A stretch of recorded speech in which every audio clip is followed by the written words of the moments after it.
مرد کا ستر. عورت کا ستر کیا ہے کہ ہاتھوں، پاؤں اور چہرے کی ٹکی کے علاوہ باقی سارا اس کا بدن ستر ہے.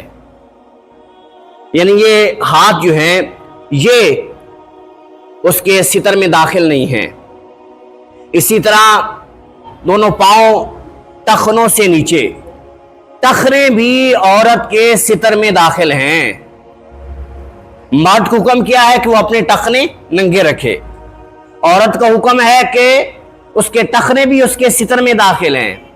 اب ہم نے عجیب جو ہے وہ فلسفہ بنا لیا ہے کہ جن کا حکم ہے کہ وہ ننگے رکھیں، یعنی مرد، وہ چھپا کے چلتا ہے. اس کی شلوار تہبند عموماً جو ہے وہ ٹخنوں سے نیچے ہوتا ہے. اور جس کو حکم ہے کہ وہ چھپائے، یعنی عورت، اس کے ٹخنے جو ہے وہ ننگے ہوتے ہیں، بلکہ آدھی پنڈلی تک جو ہے وہ لباس ہوتا ہے. تو یہ ناجائز ہے، گناہ ہے. ہاتھوں کے علاوہ، یعنی ہاتھ یہ گھٹ سے آگے، چہرے کی ٹکی، اور چہرہ کیا ہے؟ یہ پیشانی کے بالوں سے لے کر ٹھوڑی کے نیچے تک، اور ایک کان کی لو سے لے کر دوسرے کان کی لو تک، یہ ہے چہرہ. تو چہرے کی ٹکی، ہاتھوں اور پاؤں کے علاوہ عورت کا سارا بدن ستر ہے، اس کا چھپانا فرض ہے. اور یہ صرف نماز کی شرط نہیں ہے، غیر محرم کے سامنے بھی اتنا حصہ جو ہے وہ چھپانا فرض ہے. بات سمجھ گئے؟ بعض خواتین غیر محرم کے سامنے ان کے بال نظر آ رہے ہیں تو یہ ناجائز ہے. گردن نظر آ رہی، ناجائز ہے. مرد کے لیے کیا ہے کہ اس کا تو ستر ناف سے شروع ہوتا ہے، اس کا اوپرا سارا حصہ بھی ننگا ہو تو کوئی حرج نہیں ہے. مرد جو ہے اگر وہ گردن کھلا بھی رکھے تو کوئی حرج نہیں ہے. عورت اگر کھلا رکھے گی تو گناہگار ہوگی. مرد کا لباس کیا ہے کہ اس کا ماشاءاللہ مکمل لباس ہے، اس کی گردن بھی چھپ جاتی ہے. اور عورت کا لباس ہمارے معاشرے میں کیا ہے کہ آدھا سینہ نظر آتا ہے. یہ کس رخ پہ ہم چل پڑے ہیں؟ جو شریعت نے منع کیا ہم اس جانب جا رہے ہیں. مرد کو حکم ہے کہ اس کا یہ حصہ کھلا بھی رہے تو خیر ہے، کیونکہ اس کا ستر ہی ناف سے شروع ہو رہا ہے. عورت کا یہ ستر ہے، چھپانا فرض ہے، وہ چھپا نہیں رہی. ہم لباس بھی وہ سلوا کے رہتے، بلکہ ڈیزائن بھی ایسے بنے ہوئے ملتے ہیں کہ اس میں چینجنگ کرنی مشکل ہو جاتی ہے. اب میں آپ کا سوال لیتا ہوں بات کو مکمل کر کے.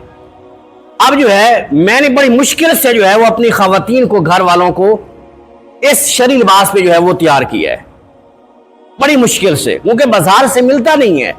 وہ پہلے سے جو ہے وہ ڈیزائن بنے ہوتے ہیں گلے کے.